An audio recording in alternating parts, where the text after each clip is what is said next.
What's up, everyone? Replacing these handles on outside hose faucets. Here I have my new one right here. My old one broke off into pieces, and now I had to buy a new one. These were about $1.50 to $2 at the Home Depot. They come in a bag. There's some different sizes, so before you go, you might want to take some pictures. I have another faucet that's not. It's a little different from this one. That's going to be after I do this one. Same video though.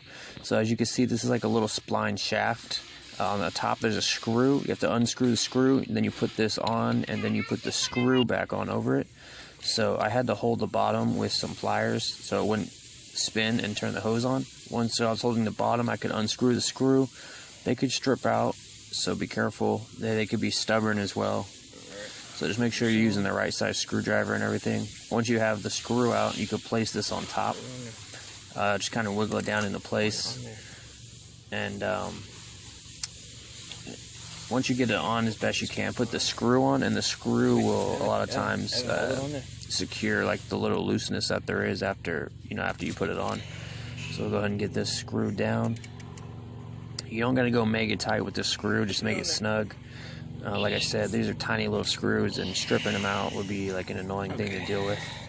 So, yep, I got it on. As you can see, it opens and shuts the valve. Yeah, go ahead. Alright, have my assistant turn it on and try that's it. good. It works. It works.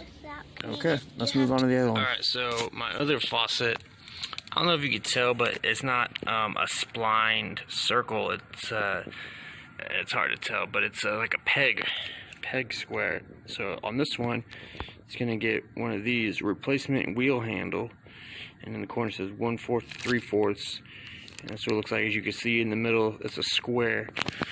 So kind of the same procedure. I'm gonna take this screw out.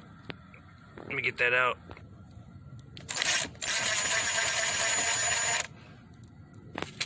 Again, don't lose your screw.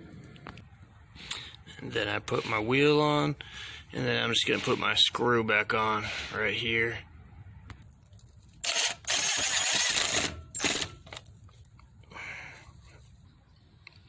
And then as you can see, turns on and off. And that one's all good.